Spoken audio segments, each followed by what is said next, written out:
अमित गांव का सबसे गरीब किसान था। अपने पिता की चौथी संतान था।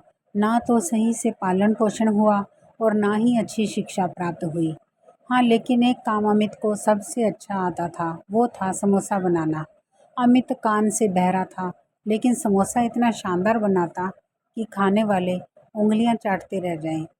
अमित ने एक समोसे की दुकान खोली। अब क्योंकि अमित समोसा स्वादिष्ट बनाता ही था, सो उसकी दुकान खूब चल निकली।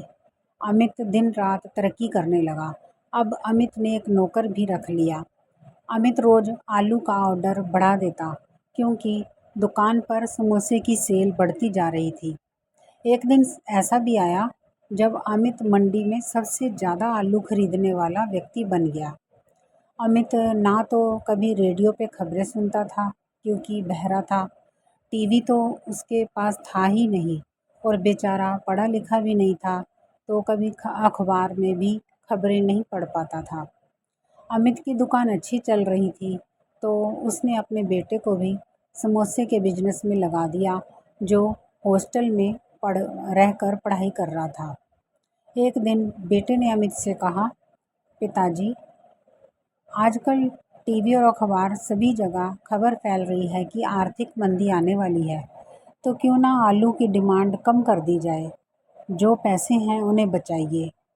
अमित को लगा बेटा तो पढ़ा लिखा है, सब जानता है, और उसने आलू की डिमांड कम कर दी। अब धीरे धीरे समोसे भी कम बिकने लगे, क्योंकि आलू कम ही आते थे।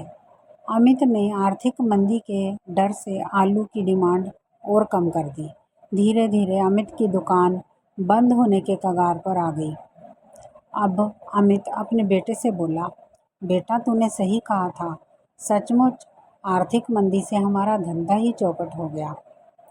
दोस्तों, हम भी तो कुछ कुछ अमित के जैसे ही हैं। जब तक हम अपने लक्ष्य पर फोकस करके आगे बढ़ते रहते हैं, तब तक हम सफल होते जाते हैं। लेकिन जैसे ही हम समस्या के बारे में सुनते हैं या कोई समस्या सामने आती है, तो हमारा फोकस अपने लक्ष्य पर कम बल्कि अपनी समस्या पर ज़्यादा हो जाता है। अगर आप परेशानियां देखेंगे तो हर जगह परेशानियां ही नज़र आएंगी। समस्या तो हर काम में आती है। अगर समस्या के बारे में ही सोचते रहेंगे तो परेशानियां आप पर हावी हो जाएंगी और आप अपने लक्ष्य से भटक जाएंगे।